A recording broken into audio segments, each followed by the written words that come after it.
Trustee Johnson. Aye. Gentry. Aye. Yo. Aye. Beck. Aye. Boland. Aye. Hammond. Aye. Mayor Strickland. Aye. 7 ayes, no nays. Resolution 84-R-12 has been adopted. Resolution 85-R-12, acceptance of purchase order or purchase offer. Trustee Beck. Thank you, Your Honor. Resolution 85-R-12 is a resolution of the Village of McChesney Park, Illinois, authorizing the village to sell village property. This was read in at the Administration and Finance Committee, and it's a piece of ground north of the Lowe's on Orlando, and I move first passage. Second. Motion made, motion seconded. Is there any discussion? Will the clerk please take the roll? Trustee Gentry. Aye. Yo. Aye. Beck. Aye. Boland. Aye. Hammond. Aye. Johnson. Aye. Mayor Strickland. Aye. 7 ayes, no nays. Ordinance 85-R-12 has been adopted. Or, excuse me, resolution 85-R-12. Resolution 86-R-12, memorandum on liquor license. Trustee Beck. Thank you, Your Honor. Resolution 86-R-12 is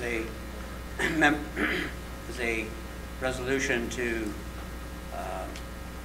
establish a moratorium on the liquor licenses until we can readdress our village ordinances, and I move for its passage. Second. Motion made, motion seconded. Is there any discussion? Will the clerk please take the roll? Trustee Yo. Aye. Beck. Aye. Boland. Aye. Hammond. Aye. Johnson. Aye. Gentry. Nay. Mayor Strickland. Aye. 6 ayes, 1 nay, no absent. That's all we have under new business. Now we go to others. Does anybody have anything under others? Trustee Beck. I too was able to participate in the Light Up the Parks Parade. I was the driver of the truck pulling the Loves Park Policemen's Association float.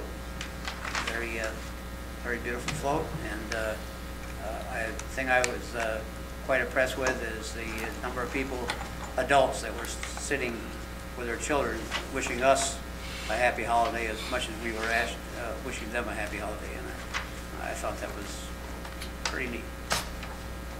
Thank you.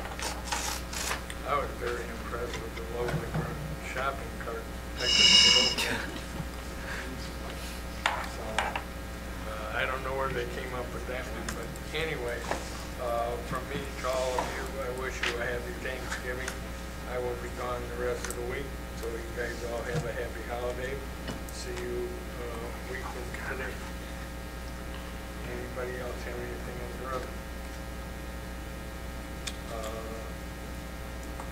Okay, I will go to, is there anybody in the audience that would like to speak for the good of the village? If so, please step to the podium, state your name and address. Paul Jackson, Men's Drive.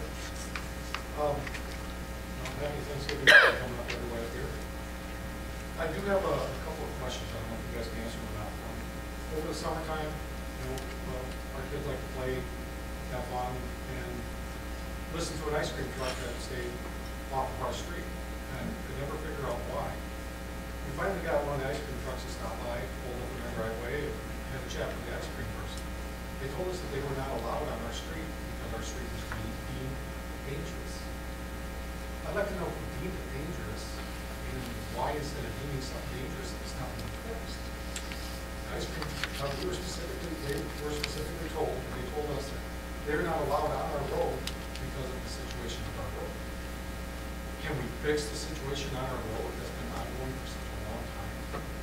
Instead of having it where our kids can't even, I can't even support a local business, which, it's not just my kids, there's a lot of them down there at my end of the street that are going, why can't we get an ice cream truck down here for us to buy ice cream?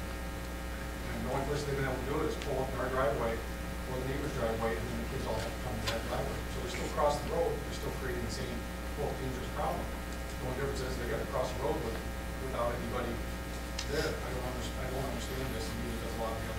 when the ordinance was passed for the ice cream truck, it was based on several things. It was based on roads that were thoroughfares. Your road is considered a thoroughfare, which they were asked to stay off of. It wasn't deemed dangerous. So I don't know who came up with that. When did our road become a thoroughfare? It became a thoroughfare long before I became into mayor.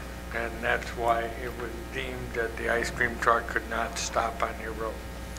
Just for clarification, it's designated as a collector street So, because neighborhood streets deposit onto that street. actually, there's only one street that deposits on other than Alpine and the I Circle. appreciate it. It was never deemed dangerous. It is identified in our ordinance as a collector street, and ice cream trucks are not allowed to go on collector street. Is there any way how to solve this? I mean, there's a lot of kids. I mean, if our road is that dangerous or designed that way that we can't have any services brought down to us like that, you know, there's a lot of families down there with kids. I mean, if it's that bad that an ice cream truck can't be down there, where are our kids supposed to go? It's Ride not the a bikes? function, again, it's not a function of good or bad. It's a function of the anticipated volume of traffic which would occur on a collector street versus the amount of traffic that would be on a neighborhood street. And we don't have the proper services designed to handle that kind of traffic. The road is slowly deteriorating more and more. We don't have curbs, we don't have sidewalks, we don't have gutters. None of this stuff is ever been put in. But yet you're deeming a road that's going to be basically a main thoroughfare, and you're deeming it where we can't get any of these ice cream trucks, nothing else, because the road isn't deemed to allow it. So if it's deemed one way, shouldn't it be fixed to accommodate what you guys are saying it needs to have, to be deemed this way? That's been our point up there on Men's Drive for a long time. And it just keeps adding on and keeps getting pushed off somewhere else or pushed off somewhere else. And the rest of us that live on this road over all these years have had the same problem over and over and over again. And, you know, I give the Sheriff's Department credit. They sit down there as much as they can. They've helped us out a lot. Help get a stop sign down there to try to help curtail some of this. But, you know, they can't be there 24/7. They got a lot of other more pressing things to do than to sit down there constantly and watch for one or two or three or a handful of cars constantly on a daily basis. But if this road is deemed like this, then shouldn't we have stoplights? Should we have curb and gutter? Should we have off a little wider road for parking, sidewalks for the kids and the people who walk down? This is some of the stuff that some of these roads that are deemed as collectors and that all have, if I'm correct, or thoroughfares. You know, this is the only other road in the whole entire village that goes from Perryville all the way to North Second. There's only 173 and Harlem Road are the only other two roads in the whole entire village that does the exact same route. And when all this construction goes on up there at 173, a lot of this traffic came down from here.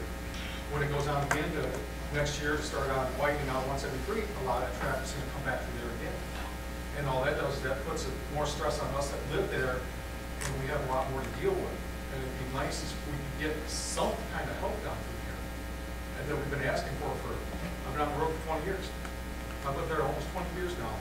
And it's been the last 15 that we've had problems and never gotten a solution yet. It's kind of sad, to be honest with you. And all we get is just another answer, but no help. And it'd be nice if the village would do something to actually help the residents that live on this road, rather than just kind of, you know, well, you can't have ice cream trucking down your road, or you can't have this service, you can't have that service, because, well, it's this kind of road. So, I mean, where's it leave our kids and everything else? We have to go to another street, go to ice cream to support one of our local vendors. And like this, I normally never get any answers. I never have. I've come up here a lot of times. I'm not the only one. I mean, there was a point that about every resident has come up here and complained about this road through the residents, through the housing area. And we've never really gotten any answers. And it's just been pushed off and pushed off. You know, this is quite a lot. Still no answers. Thank you guys, appreciate it. Thank you. Thanks, you. Anyone else in the audience like to speak for the good of the village? See none, I will entertain a motion to adjourn. So made. Second. Motion made, motion second, and all in favor say aye. Aye. Opposed? We are adjourned.